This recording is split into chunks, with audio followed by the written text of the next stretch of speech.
A widowed rancher thought his wife died years ago until twin girls called him Daddy.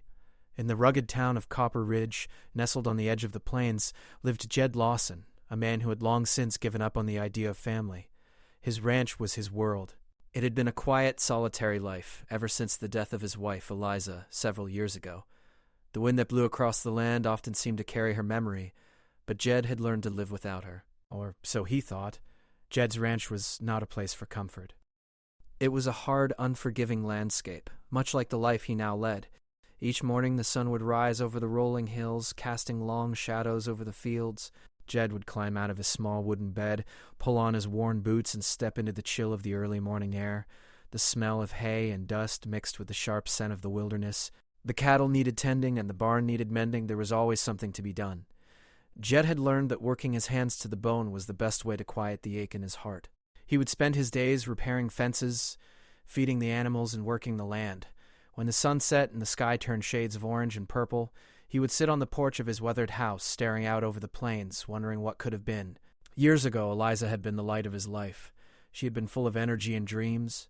Together, they had planned a future, a family. But that all changed one fateful night when Eliza had been caught in an accident. A tragedy that Jed never fully understood. The sheriff had told him that she had fallen from a cliff while riding in the hills, but there had been something strange about it. The sheriff, a man Jed had known for years, had never been one to speak in riddles, but that day he had looked at Jed with an unusual sort of pity. "She didn't deserve this," the sheriff had said, his voice trailing off as though he had more to say but chose not to. Since that day, Jed had closed himself off from the world. He had no friends left, no family nearby. His only connection to the town was a weekly visit to the local store to buy supplies. The people in Copper Ridge had long since stopped asking about him, as if they knew the pain he carried was too heavy to bear.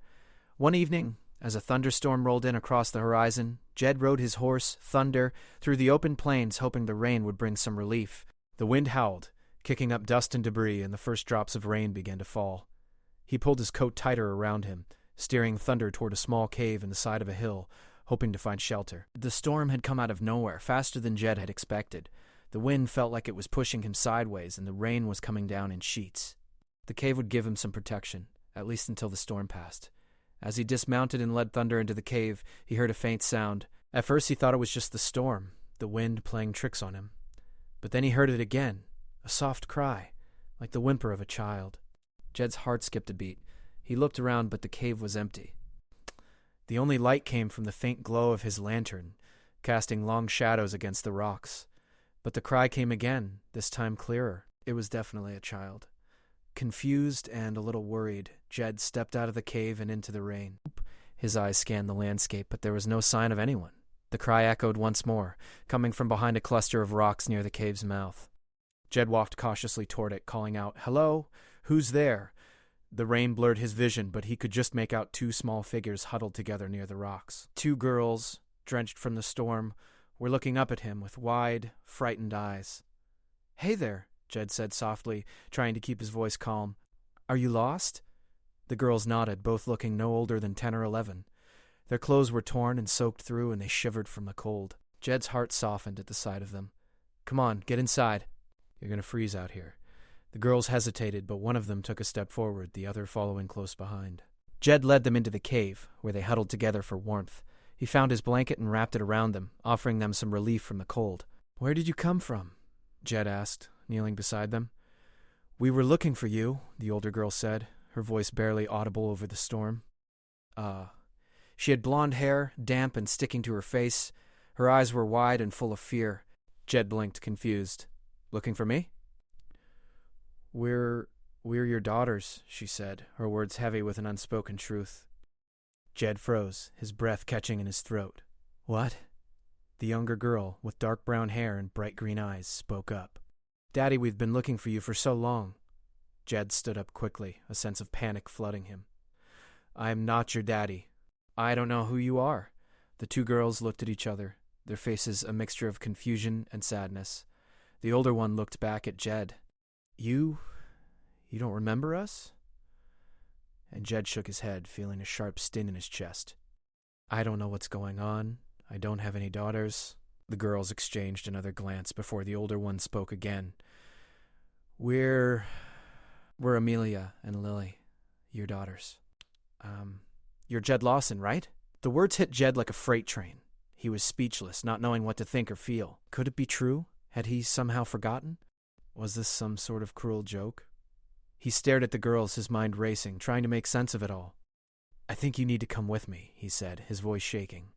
We need to figure out what's going on. The storm raged outside, battering the landscape with harsh winds and rain. Inside the cave, the small fire Jed had started flickered weakly, casting long shadows against the walls.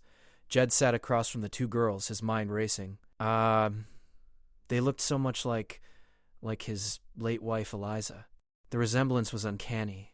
Amelia's blonde hair, just like Eliza's. Lily's bright green eyes, so strikingly familiar. The way they spoke, the way they called him Daddy. It didn't make sense. His wife had died years ago. He had seen her funeral. He had held her in his arms one last time, burying the love of his life with his own hands. Yet here were these two girls, claiming to be his daughters. I don't understand, Jed muttered, rubbing his face. You can't be my daughters? Eliza died years ago. I don't know how you two ended up here, but Amelia, the older of the two, shook her head, cutting him off. We are your daughters, Daddy. We were born because of you and Mama. She wanted us to have a chance at life, a chance to be a family. The way Amelia spoke, so calm and sure of herself, made Jed's heart ache. It was as if she truly believed the words she was saying. The younger girl, Lily, remained silent, her eyes wide with confusion, as though she didn't quite understand the weight of what was happening. You're not making any sense, Jed said, standing up and pacing back and forth. What do you mean, born because of me and Mama? What kind of nonsense is this? We were made, Daddy, Lily spoke up, her voice soft but steady. Mama made us, so you wouldn't be alone. Jed made? What were they talking about? Eliza? She had always wanted children, but she had died before they could start their family. He could barely bring himself to think of her without a rush of grief. This wasn't possible. There was no way these girls could be his daughters. Listen, I don't know what kind of game you two are playing, but I'm not falling for it, Jed said, trying to remain firm. His voice trembled slightly, betraying the uncertainty in his mind. Amelia's expression softened, and she looked down at her hands. It's not a game, Daddy. It's the truth. Then explain it to me. How is this even possible? For a long moment there was silence. The storm outside seemed to be the only sound, its violent winds howling through the trees, echoing in the cave. The girls sat close to the fire, the warmth of the flames keeping them still. Finally, Amelia spoke again, her voice much quieter now, like she was choosing her words carefully. We don't remember everything, but we remember Mama. We remember how she was so kind, so gentle. We remember that she promised us we'd be together someday. She said you were going to be the best daddy ever. Jed swallowed hard. His heart clenched. Eliza had always wanted children. He had wanted to give her that gift, to build a life together.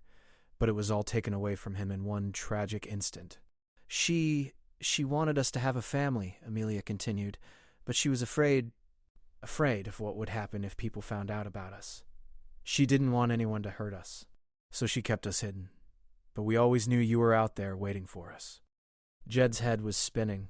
This was too much. He needed answers, and he needed them now. He couldn't just sit here listening to these girls speak as if they had some truth he couldn't understand. His gut told him that something wasn't right, but a small part of him, the part that still loved Eliza more than anything, wanted to believe them. I need to know more, Jed said, his voice steady but urgent. Who told you about me? How do you even know who I am? Amelia looked up, her green eyes filled with a mixture of sadness and understanding. Dr. Marion Hart. She's the one who helped Mama make us. She told us that you'd be the one who could protect us, that you'd keep us safe. Dr. Marion Hart? The name rang a bell, but Jed couldn't place it. He had heard of her in town before, a scientist who was known for her odd research. People in Copper Ridge whispered about her experiments, saying that she was always poking around in places no one else dared to go. He had never paid much attention to the rumors, but now the mention of her name felt like a weight on his chest. You're telling me Dr. Hart was involved with this? Jed asked, his voice sharp. Involved with creating you two? Amelia nodded slowly. Yes, she helped Mama, and she promised us that we'd be safe. But it's not just us, Daddy. There are others out there, other children. We were made so people could live forever. But it's not just about living, it's about control. The words hung in the air, thick with meaning. Jed's mind was racing now, trying to put together the pieces. Genetic experiments? Cloning? Was that what this was? But how could Eliza have been involved in something like that? She had always been so kind, so full of life. The thought that she had secretly created life in such a way was almost too much to bear. "What are you talking about?" Jed asked, his voice trembling with disbelief. "Who wants control? What's all this about?" "We don't know all of it," Lily said softly. "But Dr. Hart, she's not the only one who knows about us. There are other people looking for us. People who want to use us for things we don't understand. Mama told us to run if anything happened to her, to find you." Jed stood up again, his hand gripping the edge of the cave wall. His heart was pounding now. The realization hit him hard. This wasn't just some strange coincidence. Eliza's death, it hadn't been an accident. She had been part of something much bigger than him, and now he was caught in the middle of it. "These people, who are they? What do they want with you?" Jed asked, his voice growing more urgent. "We don't know," Amelia said quietly, "but they're coming, Daddy." "They're coming for us." Jed felt a cold shiver run down his spine. The world as he knew it was changing. It wasn't just a storm outside. It was a storm of secrets, of lies, and of danger. And now he was the one who had to protect these girls, no matter what. The wind had settled into a quiet hum as Jed stood just outside the cave, staring out over the open plains. The rain had stopped, but the storm's fury still lingered in the air. A sense of unease hung heavy, thickening the atmosphere around him. The world outside was silent, but inside his mind, everything was chaos. His hands were clenched into fists at his sides. His chest heaved with every breath. He had always been a man of simple truths. Life was about hard work, good land, and the family you made. But now, none of those truths seemed to matter. Eliza's death had left him broken, and now these two girls were standing in front of him, claiming to be his daughters. How could he protect them when he didn't even understand what was going on? Inside the cave, Amelia and Lily sat huddled together under the blankets Jed had given them. They looked like children, scared, alone, vulnerable. They were so small, so innocent. But they weren't just children. They were part of something much bigger, something darker. Something Jed was only beginning to understand. He turned around, walking back toward the warmth of the fire. "We need to figure this out," he said, his voice firm, though his mind was still a whirlwind of confusion. "We can't just sit here and hope for the best. If someone's after you, we need to make sure they don't find us." The twins looked at him, their faces filled with a quiet determination that made Jed's heart ache. They were scared, but they weren't giving up. They trusted him. Somehow, despite all the confusion, they trusted him. "We can help," Amelia said softly, her eyes glistening in the firelight. "We know things." Things about what Mama was trying to do. Jed knelt beside them, his heart heavy with the weight of responsibility. "Tell me everything you know. Don't leave anything out." Amelia hesitated, then spoke in a low voice. "Doc, Hart didn't just create us. She created others too, in different places. But we were the first. Mama wanted to change the world. She wanted to give people a chance to live forever, to keep the world going, even after the old ways were gone." "Live forever?" Jed echoed, trying to process the words. "You're saying you were made to keep people alive forever?" Lily nodded, her eyes sad. "Mama called it the second chance. She believed that if people could live longer, they could make the world better. But not everyone wanted that. Some people, bad people, wanted to use it for power." Jed's mind raced. Power? People who wanted to control others?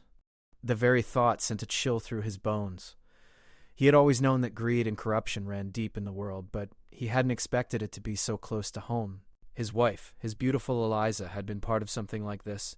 She had created life, but it had been twisted, used by others for their own gain. Who are these people?" Jed asked, his voice rising in frustration. "Who wants to control you? Why didn't Eliza tell me about this? Why didn't she trust me?" "We didn't know everything," Amelia said quietly, "but we were kept in a hidden place. We were kept safe until she was gone. But she said if anything happened to her, we were to find you. You were the one who could protect us, Daddy." Jed's fists clenched again. He had no answers, only questions. The world around him seemed to be collapsing, and here he was, stuck in the middle of a conspiracy that he couldn't even begin to understand. His whole life had been about working the land, raising cattle, and taking care of his family. But now, this wasn't just about surviving. It was about protecting these two girls, about keeping them safe from forces he couldn't even see. "I'll protect you," Jed said, his voice steady. "No matter what, I'll protect you both." The girls smiled faintly, but there was a sadness in their eyes. They had known loss, had known pain, but now they had found something they hadn't expected: a father. And Jed, despite his confusion, despite his fears, was beginning to see them as his daughters too. His heart had been closed for so long, but now it was slowly starting to open. But the question remained: how would he protect them? How would he fight the people who wanted to control them when he didn't even know where to start? The silence was broken by a sudden sound, a rustling from outside the cave. Jed's heart skipped a beat, and he rose to his feet, his hand instinctively going to the rifle slung over his shoulder. His gaze flicked to the girls, who had gone silent at the sound. "They're here," Amelia whispered, her voice full of dread. "They've found us." "I knew it." The storm outside had kept them safe for a while, but now it was over. The people who had been hunting the girls were closing in. "We have to move," Jed said urgently, his mind snapping into action. "Get your things. We're leaving now." They grabbed the blankets and any small possessions they had, packing them quickly into the bags they'd carried with them. Jed scanned the cave entrance, his mind working furiously. He knew that if they stayed here, they would be trapped. They had to leave the cave, but they also had to be careful. "We'll head to town," Jed said, his voice steady despite the storm of thoughts swirling in his mind. "I have a friend there. A man named Jack. He'll help us. He has a place up in the mountains where we can hide until we figure this out." The girls nodded, their eyes wide but determined. They trusted him, and Jed knew he couldn't let them down. His hands were shaking as he packed up the last of their things, but he didn't let it show. He had to be strong. For them. Jed led the way out of the cave, his heart pounding in his chest. The wind had picked up again, howling through the trees like an animal on the hunt. He could hear the faint sound of footsteps behind him, the sound of someone or something approaching. "We need to move faster," Jed muttered. "Stay close." Amelia and Lily followed closely behind him, their small forms barely visible in the storm's chaos. Jed moved quickly, his eyes scanning the landscape, looking for any sign of the people who were chasing them. The wind whipped at his face, but he didn't flinch. He had a purpose now. He wasn't just a rancher anymore. He was a father, and he was going to protect his family. As they reached the edge of the plains, Jed's thoughts raced. He couldn't stay in Copper Ridge. He couldn't stay anywhere near the people who were after the girls. He had to get them to safety, and he would do whatever it took to make sure they were free. The wind howled louder, and Jed's heart raced faster. The storm wasn't just outside. It was inside him, too. But now, he had a reason to fight. He had a reason to survive. The wind had picked up again, howling across the plains like an angry beast. Jed could feel it biting at his skin, but he didn't stop. There was no time for rest. He had to keep moving, had to get Amelia and Lily to safety. The storm outside matched the turmoil inside his chest. He had never been a man to run from danger, but this was different. This wasn't just about him anymore. It was about them, his daughters, the two girls he had only just met but already felt a deep, unbreakable bond with. The path ahead was barely visible through the fog and rain, but Jed knew it well. The narrow trail leading into the mountains was hidden, a place few knew about. It was the perfect place to hide, at least for a while. But he had to get him there. They had to get away from the people who were hunting them. "They're coming, Daddy," Amelia whispered, her voice trembling despite her efforts to stay calm. She had been so brave, but Jed could see the fear in her eyes. She was scared, and so was he. The weight of what was happening pressed on him like 1,000 pounds. But he couldn't show it. He couldn't let them see how afraid he was. "We'll be fine, I promise," Jed said, his voice firm as he pushed ahead, his boots crunching in the wet dirt. The path grew steeper as they climbed higher into the mountains. The air was colder now, the storm lessening, but the clouds still hanging thick above them. Jed moved faster, urging the girls to keep up. They didn't complain. They didn't say a word, just followed closely behind him, their eyes watching the trees and rocks around them, as if expecting something to jump out at them. Jed had no idea who these people were, the ones who wanted to take the girls. They had to be part of the organization Dr. Hart had warned them about, the ones who wanted to use the girls for their own twisted plans. Jed didn't know exactly what they wanted, but it didn't matter. He wasn't about to let them take his family, not without a fight. The narrow trail twisted up the mountain, disappearing into the thick forest. The trees here were old, their branches reaching high into the sky like fingers, and the forest was dense. It was a good place to hide, at least for a while, but Jed had to keep moving. The storm would eventually pass, and they couldn't afford to be caught in the open when it did. Jed looked back at the girls, who were keeping up better than he expected. Amelia's face was set with determination, and Lily's eyes were scanning the area with the focus of someone much older than her years. Jed had to admire their courage. They had been through so much already, and yet here they were, still willing to fight for their survival. "We're almost there," Jed said, his voice softer this time. He could feel the weight of the truth in his words. They were nearly to the old cabin in the mountains, his only refuge, a place where he could regroup and figure out what to do next.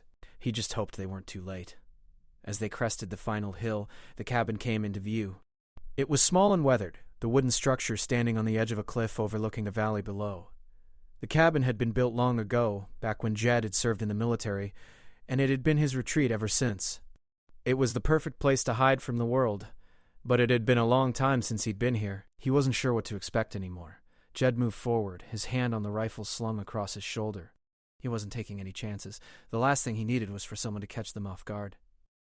He reached the door to the cabin and pushed it open, the creaking of the old wood echoing in the quiet of the mountains. "We're safe for now," Jed said, his voice low as he stepped inside. "Stay close." Amelia and Lily followed him inside, and Jed quickly closed the door behind them, securing it with a heavy lock. The cabin was small, but it had everything they needed, a bed, a stove, and a few old crates of supplies that had been left behind. It wasn't much, but it would do for now. Jed moved to the small stove in the corner and started a fire, the warmth filling the room. The girls sat at the table, their eyes still wide with worry. Jed didn't know how much longer they could stay hidden here.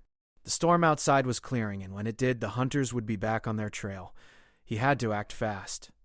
He took a deep breath, trying to calm his racing thoughts. The world he knew had changed, and there was no going back. He had spent years working the land, taking care of cattle, living a quiet, peaceful life. But that was over now. This wasn't about ranching anymore. It was about survival. "We need to go to Dr. Hart," Jed said after a long silence. "She's the only one who knows what's going on, and she might be able to help us. We can't stay here forever." Amelia nodded. "We need her, Daddy. She's the only one who can fix this." Jed stared into the fire, the flames flickering in the hearth. He wasn't sure what Dr. Hart could do. He didn't know if she could be trusted. But she was the only lead they had, and they had to take the chance. There was too much at stake. "You're right," Jed said, standing up. "We'll go tomorrow. For now, we rest. We need to be ready." The girls didn't argue. They both lay down on the small bed in the corner, exhausted from the journey. Jed kept watch, his mind still racing with thoughts of the people chasing them. The storm had passed, but the danger was still out there. It wasn't over yet. The night was long. Jed barely slept, his eyes darting to every sound outside the cabin. The wind had died down, but he knew the silence was just temporary. The people after them were out there somewhere, and they wouldn't stop until they had what they wanted. When the first light of dawn broke through the window, Jed was already awake, preparing for the journey ahead. The girls stirred as the sun rose, and Jed gave them a quick nod, signaling that it was time to go. "We leave now," he said, his voice steady. "Stay close. We move fast." As they gathered their things, Jed felt a sense of resolve settle over him. He was no longer just a rancher. He was a protector, a father. He wasn't going to let anything happen to these girls, not while he still had breath in his body. The storm had passed, and now it was time for them to face whatever came next. With one last look at the cabin, Jed led the girls out into the morning light, ready for whatever lay ahead. The world had changed, and so had he. The quiet life he had once known was gone, but in its place was something even stronger. A family. And Jed Lawson would do whatever it took to keep that family safe.